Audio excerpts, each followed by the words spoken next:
Every corporate building has a floor where hope goes to suffocate. In the Apex Meridian Tower in Seattle, Washington, that floor was level 19, the Performance Analysis Department. Bright LED lights hummed overhead like trapped insects, and the entire atmosphere carried an unspoken rule. Stay small, stay silent, and stay out of his way. His way. Luther Ganton, Director of Performance Analytics. Feared, admired, and avoided like a storm no one wanted to predict. And I, Serene Hallberg, junior analyst with a stubborn streak and a rented apartment full of dreams, somehow became his favorite target. That winter morning was the kind that swallowed sunlight whole. The windows were fogged with the breath of December, and the entire atmosphere smelled of burnt coffee and quiet panic. I had barely placed my laptop on my desk when his voice thundered across the floor. "Hallberg, in my office, now!" Every pair of eyes snapped up, some filled with sympathy, others with relief. At least it wasn't them. I stood, smoothed the wrinkles on my blazer, and walked toward the glass box he called an office. His silhouette was rigid, jaw tight, eyes glowing with the delight of someone about to ruin someone's day. The moment I closed the door, he tossed a printed sheet at me. It fluttered like an accusing ghost. "Explain this disaster," he said.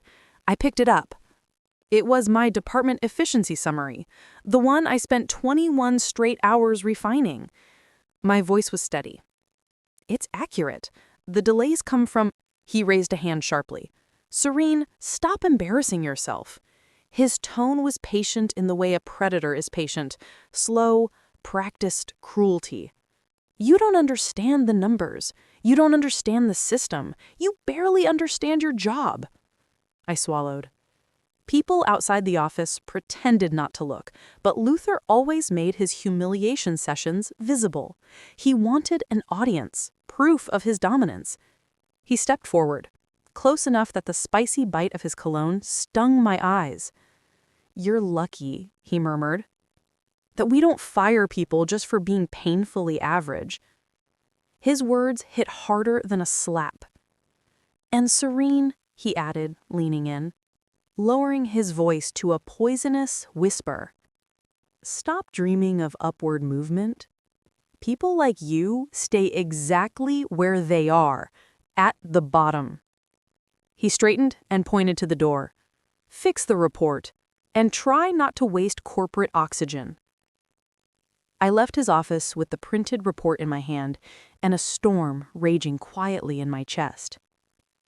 Over the next few months, Luther's cruelty only evolved. In meetings, he cut me off mid-sentence, he dismissed my work publicly, he assigned impossible deadlines, then mocked my stress. Once, during a department-wide presentation, he said with a smirk, "The next slide was prepared by Serene Hallberg, so don't panic if the numbers don't make sense." Laughter rippled across the room. My face burned. But I didn't quit. Something inside me refused to let him define me. Maybe it was pride, stubbornness, or maybe a quiet belief that some storms eventually run out of rain. I didn't know it yet, but the tides of Apex Meridian were already shifting. 3 months later, the company announced the largest restructuring in its history. Leaders removed, teams merged, old performance records dug up and examined, and something surprising surfaced in the audit. My work, my models, my projections. They were not only correct, they were among the most accurate in the entire division. They were the reason certain inefficiencies were discovered early. Luther had buried my contributions for months, but audits don't lie. One afternoon, I received the call that changed everything. "Serene Hallberg," came the calm, authoritative voice of Executive Director Mayela Trent. "Your performance record is remarkable. We'd like you to oversee the new Operations Integration Wing." 2 days later, my badge changed. Head of Operations, Apex Meridian. No champagne, no ceremony, but I didn't need them. My work had spoken for me, louder than Luther ever could. He reported indirectly to me now. 2 weeks into my new role, on a rainy Thursday afternoon, I walked into the company canteen with my leadership team. Laughter and chatter filled the space. Workers lined up for grilled salmon bowls. The air was warm, thick with steam and the aroma of roasted garlic. Then, I saw him. Luther. Alone. His shoulders hunched, his posture small, shockingly small for a man who once took up so much space. His food sat untouched. His right hand trembled violently as he tried to stab a piece of chicken. Risa Coleman, my executive assistant, leaned toward me. "Ma'am, that guy looks really ill. His hands are shaking nonstop." I stared at him for a long, quiet moment. Then I said softly, "No, he's not sick." He was afraid. He'd seen the reorganization chart. He knew who signed his evaluations now. He knew the girl he once belittled, humiliated, had risen above him. And in that moment, I saw it in his eyes. A memory.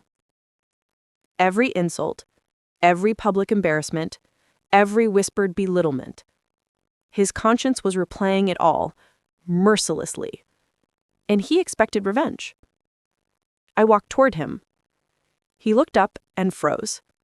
His fork slipped from his hand and clattered onto the tray. Color drained from his face. My shadow fell across his table. His lips parted. He tried to speak, failed. And that is where we pause. Before I tell you what happened next, hit like, subscribe, comment where you're watching from, and what you think of the story so far. For a long moment, Luther Ganton just stared at me, eyes unblinking, chest rising and falling in sharp, uneven breaths. The same man who once strutted across level 19 like a self-appointed king now sat before me, trembling, the plastic fork still rolling on the tray between us. "Saren," he finally whispered, voice cracking like dry wood. The cafeteria noise faded into a distant hum. All I heard was rain tapping against the canteen's panoramic windows, and his heartbeat pounding in the small, empty space between us. Not fear of me, fear of what he assumed I came to deliver. Retribution. I kept my voice steady. "Luther," I said, "join us." His eyes widened. His throat bobbed in a dry swallow. I don't want to take your table. Really, it's fine. I'm fine here." "It wasn't a request," I told him. My team looked at me in quiet confusion as I led him back to our table, a long marble slab at the far end, reserved for department heads. Chairs scraped softly as people shifted to make room. Luther sat down like a man being lowered into an electric chair. Risa Coleman gave him a polite nod. Zeke Armstead, my strategy chief, raised a brow at me. The others waited, watching. He tried to hold his spoon. His hand shook so violently, the metal clinked against the plate. "Are you sure he's okay?" Zeke whispered. "Looks like he's having some kind of panic attack." I didn't look away from Luther. "He's fine," I said. "He's just remembering." Luther's breathing hitched. And that was the moment, the exact moment, I saw the flicker of memory in his eyes, the reel spinning behind his stare. He wasn't just afraid of what I might do. He was afraid because he knew exactly what he would have done in my place. While the others resumed eating, My mind drifted back, involuntarily, to the moment he tried to break me completely. The darkest scene of our shared past. It was 4 months before the restructure. Peak season. Overtime hell. I had spent 3 nights sleeping in the office, or trying to finish a model that Luther insisted must be completed or else.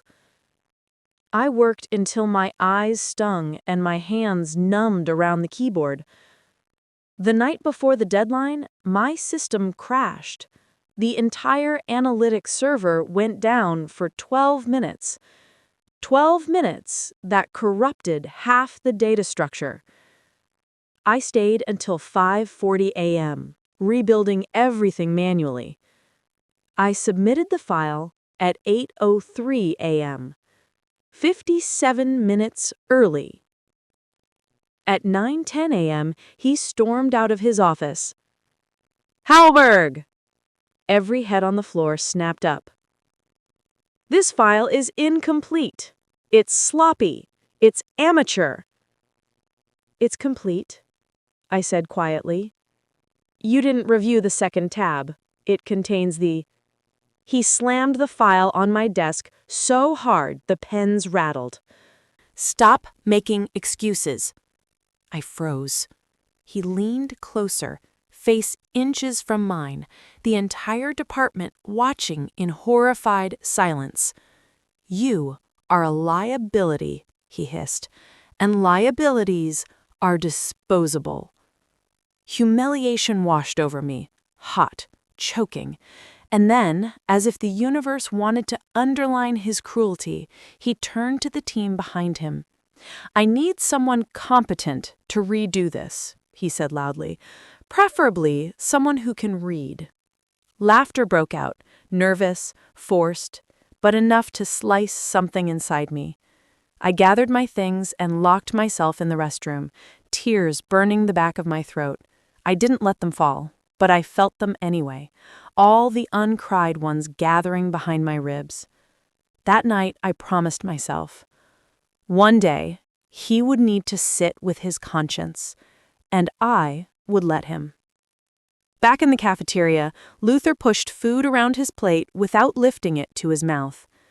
"Saren," he whispered, "I know you have every reason to punish me."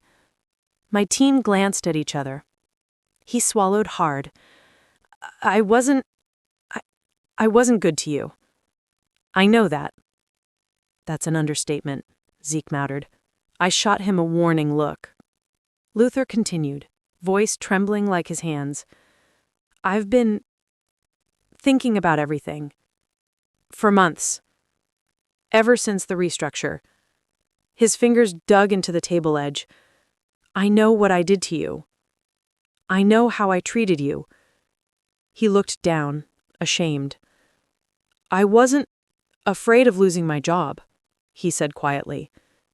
"I was afraid of facing you." The admission hung in the air like heavy smoke. I studied him.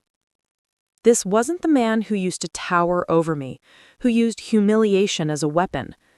This was someone stripped of the power that once fed his ego. Power that now sat in my hands, and he knew it. "Eat your food, Luther," I said. He nodded but didn't lift the fork. Just then, Nessa Vale, one of the senior analysts who used to avoid Luther's wrath by throwing me under the bus, approached hesitantly. Ma'am," to me. "Director Thorsten wants you in the integration room after lunch. They're ready for the projections. Tell him I'll be there." When Nessa left, I turned back to Luther. "Finish your meal," I repeated. His voice cracked. "I can't." "Why not?" He hesitated. "Because I don't know what happens after this." My team paused mid-bite. He forced himself to meet my eyes. "I don't know if this is the part where you transfer me, or demote me, or fire me." His honesty stunned the table into silence. I leaned back slowly. Luther, if I wanted to punish you, trust me, you would know. He paled. But I didn't bring you to this table for revenge. He blinked.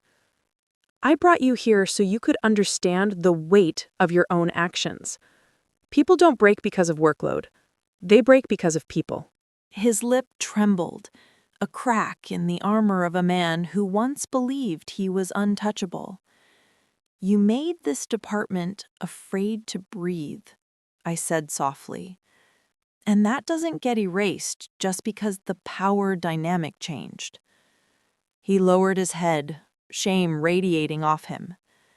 But whether you rise or fall from here, I paused, depends entirely on the man you choose to become now. He let out a shaky breath. I don't know who that is anymore. Then start by eating, I said. For the first time since I approached him, he lifted his fork. His hand still trembled, but not as violently. My team exchanged glances. Something was shifting. Subtly. Dangerously. Irreversibly. But as I stood to leave for the integration room, I couldn't shake the feeling that this was only the beginning. A beginning neither of us was prepared for. A beginning that would test him, yes, but would also test me. Because power, once tasted, always reveals the truth about who we really are.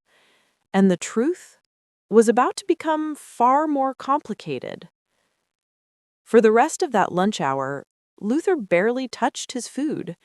His fork hovered in midair, dipping, rising, retreating, every movement hesitant, as if the wrong gesture might trigger his own downfall.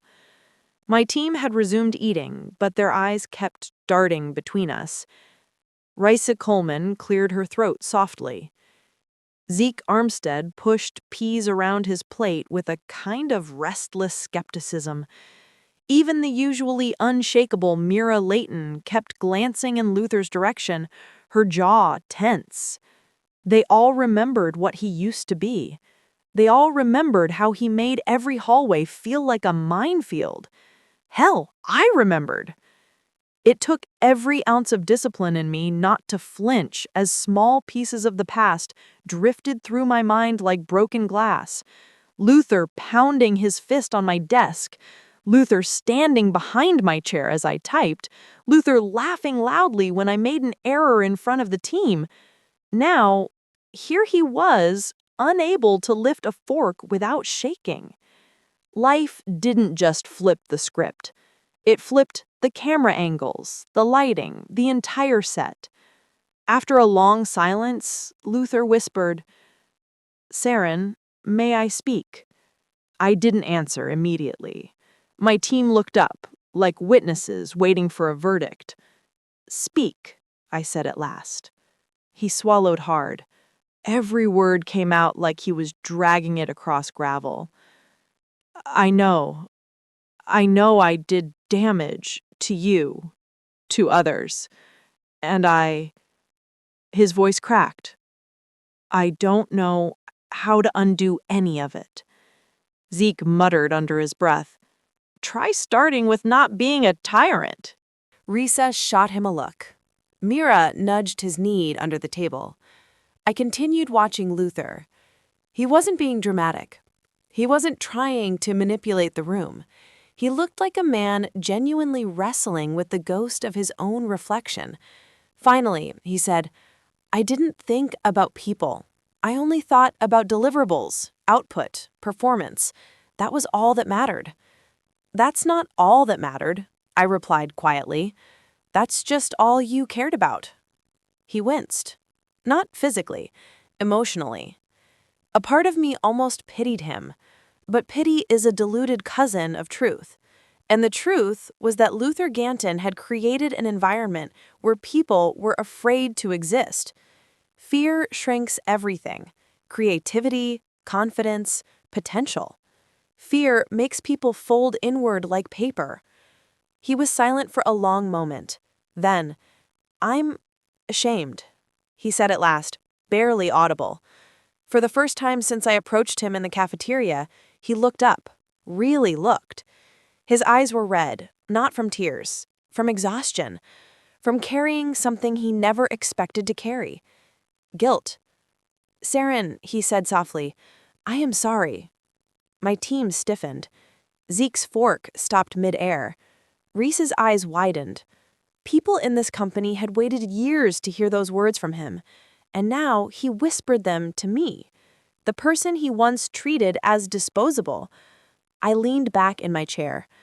"Luther," I said, "I don't need your apology. I don't need closure. I don't even need you to like me." He blinked, confused. "What I need," I continued, "is for this department to be a place where people can breathe, where they don't come to work wondering who's going to be singled out next." He nodded slowly, absorbing every word like a man reading the terms of his own second chance. "What happens now?" he asked, voice trembling. "What happens after lunch?" I studied him carefully. Not the man he used to be, not the man he feared he'd become, but the man he was right now. Unsteady, uncertain, human. I said, "Nothing happens after lunch. Not today." His shoulders sagged with relief. "But hear me clearly," and his spine straightened again. "The future of your role depends on your behavior, not your past. If you harm this team again, if you weaponize your position, or if you treat even one person the way you treated me," I paused, letting the weight settle, "I will not protect you from the consequences." He nodded, slowly, almost gratefully. My tone softened. "For now, eat, then go back to work. Prove you can be better." Luther exhaled shakily, picking up his fork once more. And for the first time, the trembling was less severe. The table began to feel normal again, as though the air had been ventilated after years of being sealed shut. I stood. "I'll see you all in the integration room," I told my team. They nodded, gathering their things. I glanced back at Luther once as I walked away.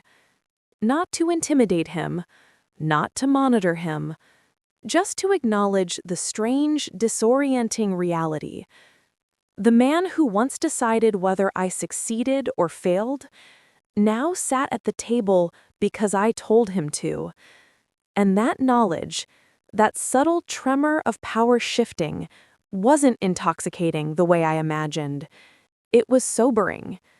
Because power is not a reward, it is a responsibility with teeth.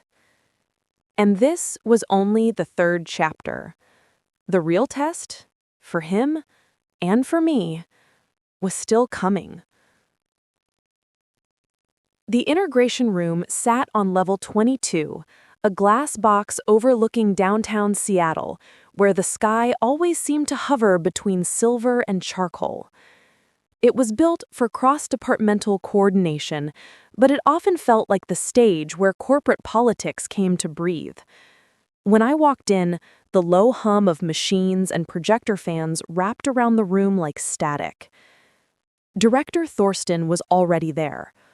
Orrin Thorsten, tall, red-haired, permanently composed, had a presence that could lower a room's temperature by a full degree. He greeted me with a curt nod. "Hallberg, you're right on time."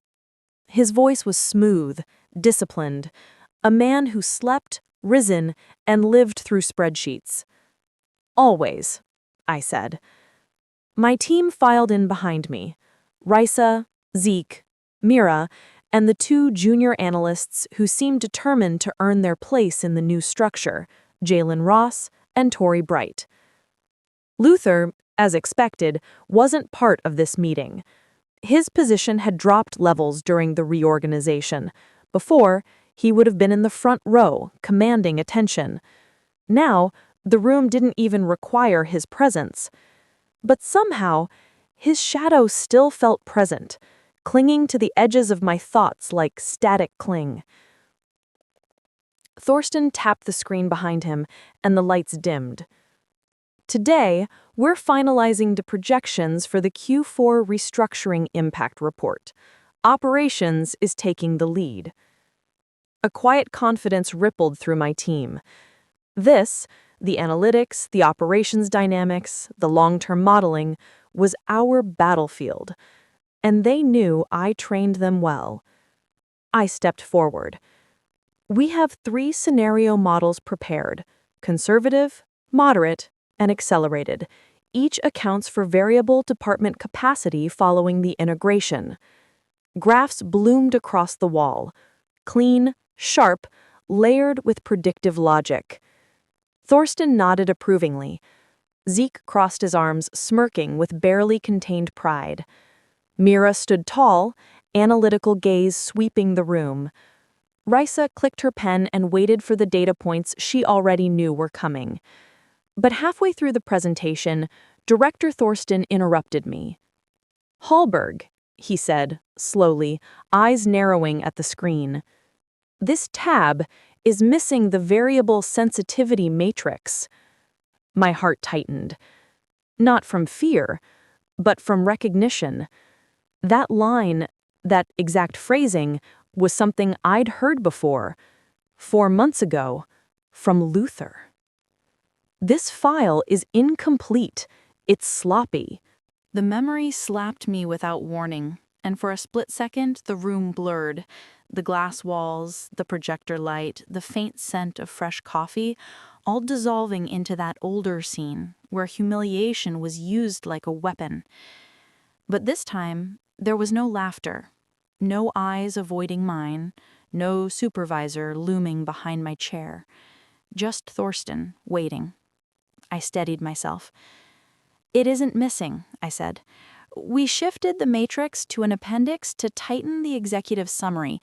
I'll show you." With a swift keystroke, the matrix opened. Thorsten leaned closer. A beat of silence. Then, "Well done," he said. Zeke let out a breath he didn't realize he was holding. Risa shot me a subtle affirmation. Mira smiled behind her notes. The moment passed. Cleanly, professionally. But the echo of the past lingered like an aftertaste I wished I could spit out. Thorsten moved on. "We'll merge the mid-range and accelerated scenarios for the board review tomorrow. Hallberg, I want you to represent operations on the call." I nodded. "Of course." The meeting continued for another hour. Adjustments made, timelines agreed upon, responsibilities mapped out. My team carried themselves with precision and synergy. By the time we wrapped, the tension I'd walked in with had finally begun to loosen its grip. Until, as everyone packed their laptops, Jalen Ross leaned toward me and murmured quietly, "Ma'am, there's something you should know." I paused. "What is it?" He hesitated, glancing at the door as if someone might be listening. "It's about Luther." My stomach tightened, not with fear, but with a sense of inevitability. Jalen lowered his voice. "I overheard something on level 17 earlier. Some of the old guard, managers who used to run with him, were talking. They said the restructure hit him harder than anyone knows, that he's falling apart." I didn't speak. I didn't even blink. Jalen continued.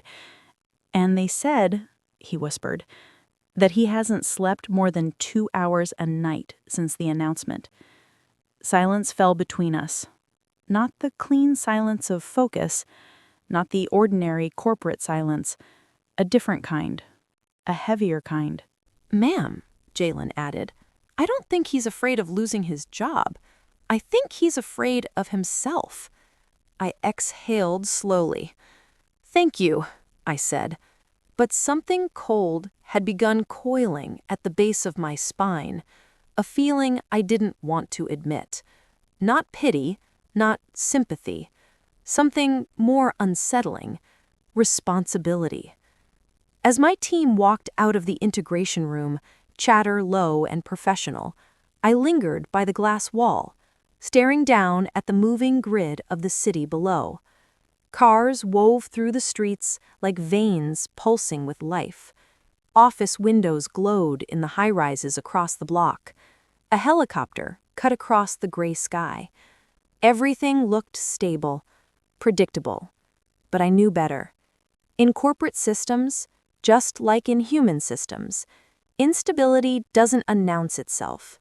It creeps, quietly, sharply, until one day it becomes impossible to ignore. And for the first time since lunch, a realization settled heavily into my mind. Reversal of power wasn't the end of the story. It was the beginning of a new one where the past wasn't done with either of us. And Luther Ganton, the man who once tried to break me, the man who now trembled at a cafeteria table, was about to become central to a conflict far deeper than humiliation or revenge. A conflict that was no longer about power, but consequence. And consequence always comes with a cost. The building was quieter than usual the next morning. Not silent, just dampened, as if the air itself sensed something fragile moving through it. I arrived early, well before the executive call. Level 19, my old battleground, was still warming up for the day. Computers booted, the coffee machine hissed, a handful of junior analysts shuffled in with yawns and half-zipped coats. I didn't come for nostalgia. I came for certainty. Because all night, Jalen's words gnawed at me like a loose wire sparking behind a wall. I don't think he's afraid of losing his job. I think he's afraid of himself. And I couldn't shake the image of Luther's trembling hands in the cafeteria. Not the trembling from guilt, but something deeper, something cracking underneath. He had always been loud, domineering, venomously confident. But yesterday, he looked like a man swallowed by the very silence he used to inflict on others. As I reached the far corner of level 19, I heard a noise, the soft scrape of a chair leg. My pulse spiked. Then I saw him. Luther Ganton sat at a desk no longer his, one he must have taken temporarily, staring blankly at a monitor that wasn't even turned on. His tie was crooked, his shirt wrinkled, his eyes sunken as if sleep had become an old myth. He looked up the moment he sensed me. Saren. My name left him like an apology wearing the shape of a whisper. I stepped closer. "You're early," I said. He let out a short breath that wasn't quite a laugh. I barely went home. His gaze drifted to the empty floor. I kept thinking about yesterday, about the cafeteria, about everything. I remained silent, letting him speak. "Every time I closed my eyes," he said, "I saw your face from years ago, that day in front of the whole team. I saw how I looked at you, how I spoke to you, how I broke things I didn't even bother to understand." He rubbed his forehead, fingers trembling again. "I never imagined I'd regret anything," he said. "But I do. More than you know." I crossed my arms slowly. "Regret," I said evenly, "is a beginning, not an ending." He swallowed hard. "That's what scares me." I frowned slightly. "What do you mean?" He lifted his eyes. "I don't know how to be someone else, Saren. For years, power was the only language I spoke fluently. Now that it's gone," he exhaled shakily, "there's nothing left to translate." The fragility in his voice startled me more than any cruelty he'd ever displayed, because cruelty had been predictable. This was not. "You're not the only one who has to start over," I said. "Everyone does, after a restructure." He shook his head. "Not like this." There was a pause. Thin, brittle. Then, as if gathering the last shards of his dignity, he stood. Slowly. Exhaustedly. "I'm putting in for reassignment, a demotion, maybe a transfer out of operations entirely. I'm not asking for your approval, just informing you." The words were simple, but something inside me twisted. Not pity, not vindication. Something heavier. "Luther," I said carefully, "you don't have to disappear." He flinched. "That's your mercy talking." "No," I corrected him. "That's responsibility talking." His brow creased in confusion. I stepped closer. "I don't believe in punishing people out of convenience, and I'm not interested in rewriting history so I can stand on top of the ruins." My voice stayed calm, but firm. "You were terrible to me, but you were not monstrous. Cruel, yes. Emotionally reckless, yes, but not evil. You don't deserve to destroy the rest of your life because you finally learned you were wrong." His breath caught, a quiet, broken sound. "I don't know what to do with that," he admitted. "You learn. You rebuild. You do the work. You become someone your old self would hate." His eyes shone, not with tears, but with something painfully close to them. He nodded once, slowly. "Saren, can I ask you something?" he whispered. "Go ahead. If the roles were reversed, if I became head of operations, would you have forgiven me?" It took me a long moment to answer. "I don't know," I said honestly. "But I do know this. Cruelty is a choice, and so is closure." He absorbed that in silence. Then, almost imperceptibly, he straightened his posture. "Thank you," he said. Not dramatically, not theatrically, just plainly, truthfully. I inclined my head. "Take the day off," I told him. "Clear your mind before you make any decisions." Shock rippled across his face. "You're giving me a day off?" "I'm giving you a chance," I corrected. Another long silence hung between us. Then Luther whispered, "I don't deserve that." "No," I said, "but you need it." For once in his life, he didn't argue. He gathered his coat, buttoned it slowly, paused as if anchoring himself. Then he left the floor not like a man running from something, but like someone finally accepting the weight of their own shadow. I watched him disappear into the elevator. A strange stillness settled over level 19. Not victory, not relief, just a quiet understanding. Revenge isn't always a blade. Sometimes it's a mirror. And the sharpest justice comes not from hurting someone, but from letting them face what they became. As I turned toward the glass wall overlooking the waking city, the sun finally began to rise, flooding the buildings with gold. A new day, a new power, a new story. And for the first time since becoming head of operations, I realized something important. Forgiveness wasn't weakness, it was sovereignty. The kind of sovereignty no title could give me, the kind I earned, the kind no one could take away.